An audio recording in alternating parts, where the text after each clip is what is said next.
Buenas noches, mi nombre es Dayana Pedraza y el día de hoy les vengo a hablar sobre la historia y las generaciones en la tomografía computarizada. Primero, debemos entender que la tomografía, el concepto de tomografía, es un método diagnóstico por imágenes que utiliza rayos X y una computadora para hacer la creación de unas imágenes y posterior a esto pues permitir el diagnóstico en un paciente. En este caso, las primeras generaciones que se vieron del tomógrafo tenía un haz en forma de lápiz. El movimiento que generaba para la toma de la imagen era de traslación y rotación. En este caso era un equipo pues bastante primitivo que únicamente permitía realizar exploración o estudios de cráneo. Este estaba compuesto por un detector y un tubo de rayos X ordinario, el cual emitía un haz muy bien colimado y pues utilizando colimadores de aberturas muy finas. En la segunda generación, el haz del detector o del tomógrafo ya presenta una forma de abanico estrecho, lo que mejora como tal la cobertura a nivel de la imagen. La principal pues falencia que tiene esta generación es que al tener ese haz tipo abanico presentaba mayor irradiación al paciente. Sin embargo, esto fue algo que se corrigió poco tiempo después de sacar esta segunda generación. Ya lo que hace este haz es que permite tener una mejor cobertura. El movimiento que hace el tomógrafo es de traslación y rotación. En esta generación, el tiempo de exposición para la toma de la imagen se acorta unos 20 segundos, de 20 segundos a 3 minutos y se obtiene una mejoría en la calidad de las imágenes al tener pues una mayor cantidad de detectores. La tercera generación sigue con el mismo haz de abanico, sin embargo este pues es un poco más amplio que en la segunda generación. El movimiento es solo de rotación y este tiene eh, un tubo y un detector, lo cual mejora también la imagen. Estas generaciones a partir de la segunda ya aumentan la cantidad de detectores, lo que hace que se puedan tomar imágenes en más corto tiempo y con mejor resolución. En la cuarta generación ya es un haz de abanico totalmente amplio.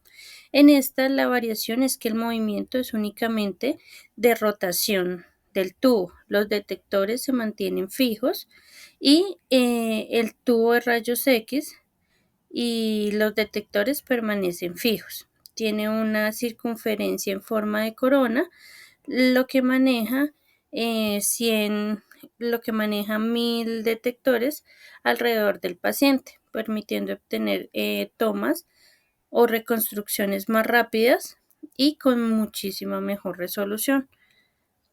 También dentro de las mejoras o dentro de la historia de la tomografía en los avances que se presentan a nivel del software. Primero, la reconstrucción iterativa. El software moderno utiliza algoritmos avanzados que reconstruyen la imagen mediante ciclos repetitivos. Esto permite tener una mejor calidad de la imagen y reducir significativamente la dosis del paciente. Al tener un haz un poco más definido, más grande, se puede únicamente tomar la zona que se desea. También tenemos reconstrucciones multiplanares en 3D, lo que permite que al tomar la imagen posterior a la toma se pueden hacer reconstrucciones en diferentes planos sin necesidad de hacer unas nuevas tomas en el paciente. Entonces esto ayuda a que el paciente tenga menos radiación y también pues podamos tener imágenes un poco más definidas, más detalladas. Análisis cuantitativo. lo que permite es que mediante su sistema tecnológico, él logra identificar las estructuras internas y sus densidades para así poder ubicar o visualizar las lesiones en los pacientes con alguna patología específica.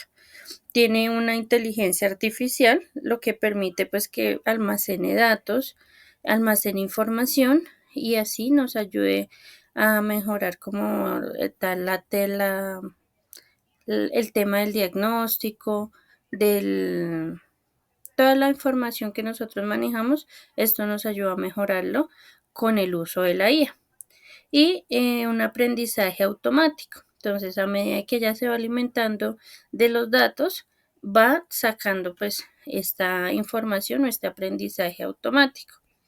Los avances a nivel de hardware, tenemos la tomografía helicoidal en forma de espiral. Esto permite pues tener mayor cobertura en el paciente al momento de hacer un escaneo. Los multidetectores nos permiten tomar la imagen en menor tiempo y con mayor calidad. También una tomografía de doble cobertura, lo que permite que se utilicen doble haz de rayos X y doble línea de detectores para mejorar también la calidad de la imagen. Y el tag de fuente dual. Entonces es básicamente lo mismo. Se implementan más detectores, el haz es más amplio. Todo esto nos ayuda a tener una imagen más íntegra, con mejor resolución, nos ayuda a dar diagnósticos más específicos y a detectar lesiones muy pequeñas dentro de alguna zona del cuerpo. Y con esto pues sería como tal mi explicación sobre la tomografía computarizada. Buenas noches. Buenas tardes, mi nombre es Jaime Castro, soy estudiante de Radiología e Imágenes Diagnósticas, estoy cursando quinto semestre. El día de hoy vengo a hablarles un poco de la tomografía computada. La atenuación fotónica la podemos describir de la siguiente manera. Cuando un haz de rayos X o los rayos X atraviesan el cuerpo, eh, no en todos los tejidos va a pasar con la misma intensidad con la que entró, va a salir del cuerpo. En la tomografía computada esto es indispensable. ¿Por qué razón? Porque el haz de rayos X, cuando atraviesa el cuerpo, en la parte posterior, en la contraparte del haz de rayos X, va a haber unos detectores. Estos detectores van a recibir los fotones o la radiación que logró atravesar el cuerpo. Esto nos va a dar una imagen que nos va a proporcionar la tomografía computada. Esto nos lo va a dar en una matriz de imagen conformada por unos píxeles y unos voxeles. Un píxel es una imagen dada en 2D. Como podemos ver, esto es una hoja. Y yo la coloco de esta manera, podemos leer lo que tiene, pero si la coloco así, no vamos a poder ver nada. Si a esto le colocamos en un nivel de grosor, se va a convertir en un voxel, se va a convertir en una imagen 3D. Por último, les voy a hablar de la resolución isotrópica. La definición de la resolución es la capacidad del sistema de tomografía computado de distinguir las estructuras muy próximas entre sí como estructuras totalmente separadas. O por decirlo en otras palabras, es capaz de medir en las escalas de anidado de Humphrey la diferencia de atenuación en los tejidos que se encuentran espacialmente muy cercanos. Están los tipos de la resolución espacial. En el plano Y y X, este nos va a determinar, va a estar determinado por el tamaño del píxel en la matriz de la reconstrucción y depende del filovio que nosotros le hayamos dado a la matriz en la adquisición de la imagen. Está a lo largo del eje Z o longitudinal, que está relacionado con el espesor del corte y el tamaño del voxel, que lo da el factor pi. La resolución isotrópica 3D. Esta se da cuando el voxel es cúbico totalmente. ¿Qué quiere decir eso? Que el plano X, Y y Z son del mismo tamaño, que nos va a dar como un cubo perfecto. Esto quiere decir que nosotros vamos a poder ver la imagen en sagital, en coronal y en axial. Vamos a poder distinguir la estructura que queremos ver. También tenemos la importancia clínica de la resolución espacial isotrópica. Permite detectar las lesiones más pequeñas, como por ejemplo los nódulos pulmonares de menos de 3 milímetros. También es fundamental en los estudios de alta definición, como la tomografía de alta resolución pulmonar o el TACAR. Estas son las reconstrucciones en tomografía computada. Está la multiplanar MPR. En esta se generan cortes de diferentes planos, sagital, coronal y axial, lo cual nos sirve para la evaluación anatómica detallada de la columna, el cráneo, entre otros. Está la mínima intensidad de proyección MIP. Esta proye- en esta, proyec- en esta proyecta los voxeles de mayor valor de cada atenuación en los volúmenes como hueso, contraste en vasos, y se utiliza mucho en los angioTAC para detectar las calcificaciones.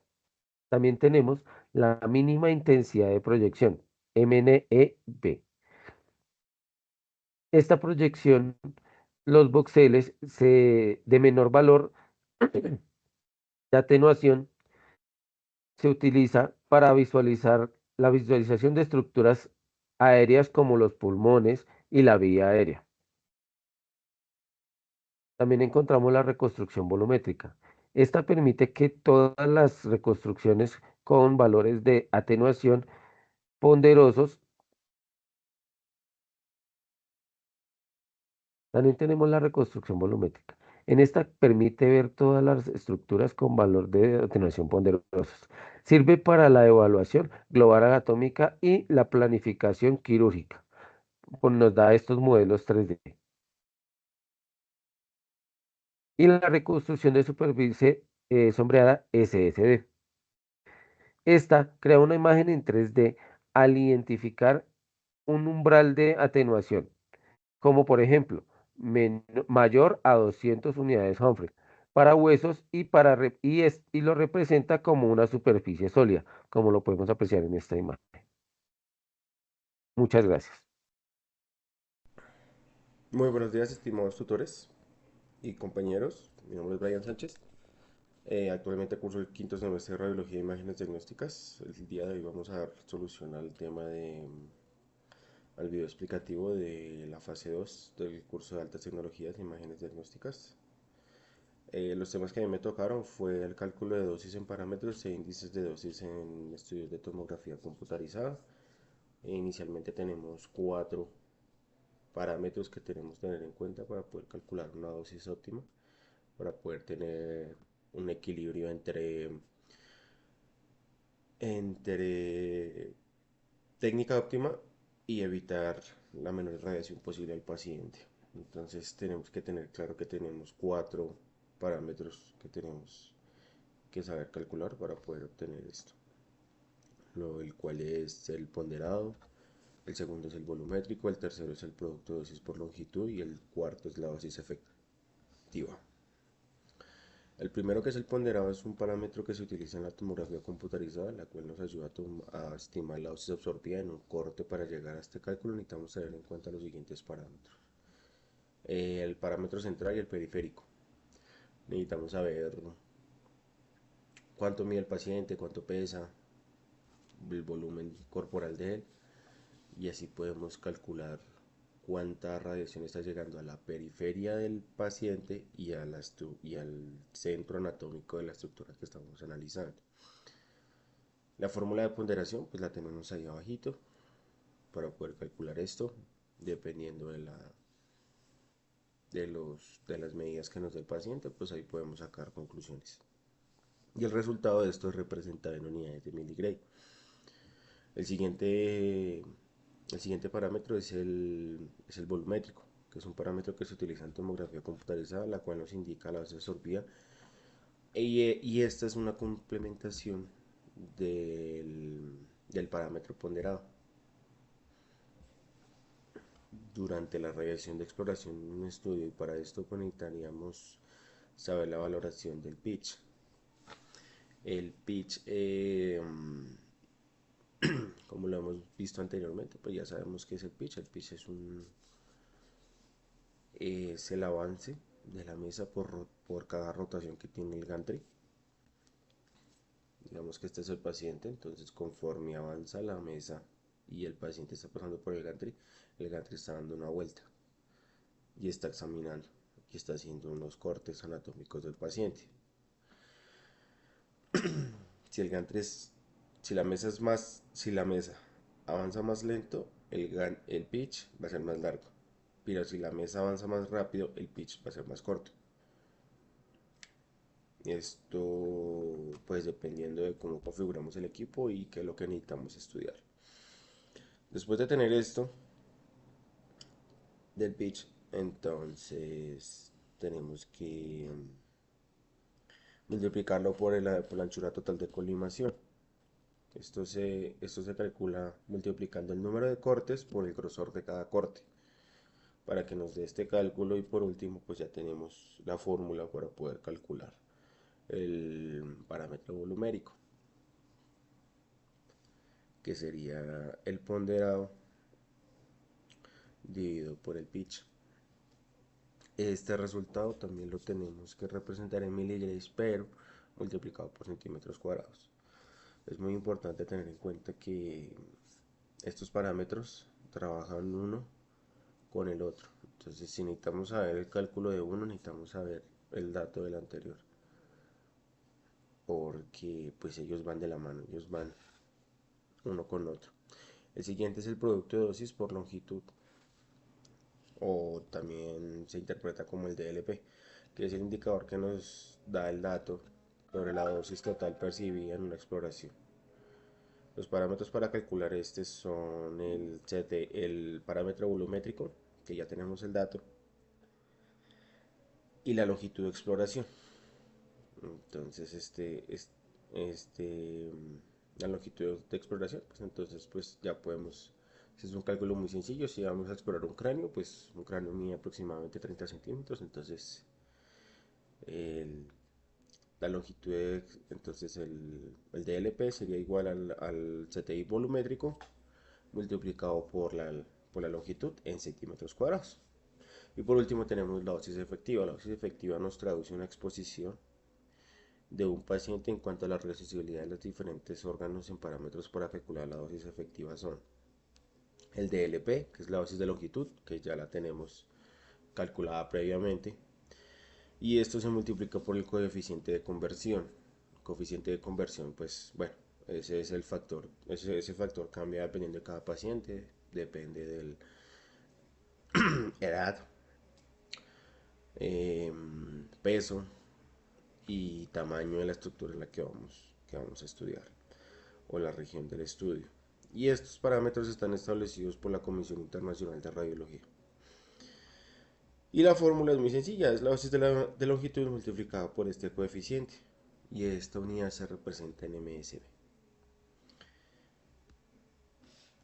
Y por último tenemos los parámetros de adquisición. Los parámetros de adquisición son los protocolos que nosotros debemos seguir para para darle tanto como un buen trato al paciente, así como una buena radioprotección.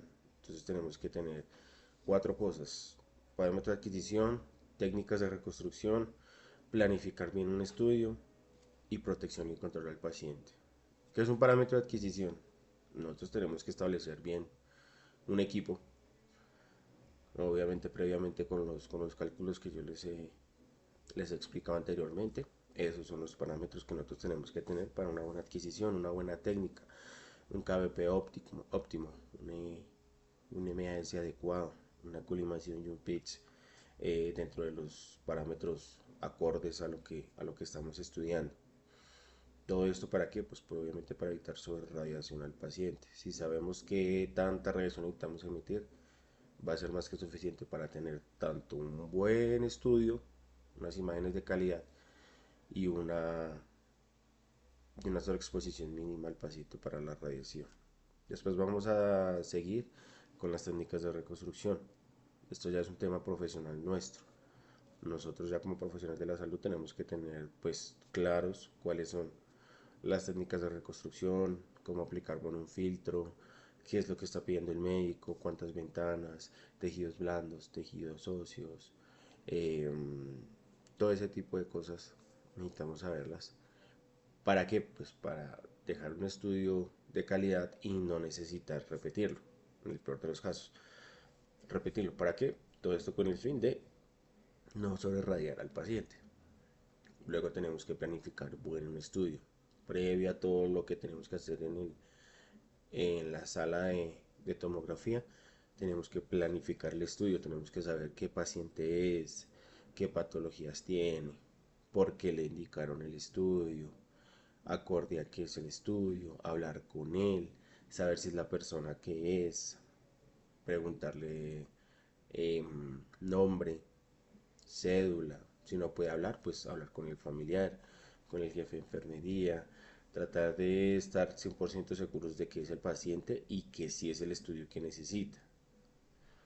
Hablar, si de ser necesario, hablar con el doctor, saber qué justificación médica tiene ese estudio para saber si es necesario o no es necesario hacerle un estudio. Y por último, la protección y el control del paciente. Nosotros necesitamos Si nosotros necesitamos hacerle a un paciente un estudio de cráneo, pues tapemos el resto del cuerpo con protección aplomada. No es necesario que el resto del cuerpo reciba radiación. Si es el tórax, pues tapémosle la cara, tapémosle las partes íntimas, las extremidades inferiores, todas las zonas que más reciben, todas las zonas que no necesitan recibir radiación no tienen por qué recibir radiación. Entonces tratar de darle el blindaje que más necesita el paciente. Con los estudios de contraste son muy delicados, se pueden tener efectos secundarios, se puede extravasar la vena, entonces evitar el número de fases al mínimo. Simplemente empezaría yo que con 2 fases es más que suficiente, la de probar la vena y la de inyección del fármaco. Listo. No necesitamos hacer más, más fases para, para pasar el contraste, porque este medicamento también puede tener efectos secundarios no deseados en el paciente. Y listo, ese es todo mi tiempo, muchas gracias por escuchar, que tengan todos muy buena tarde.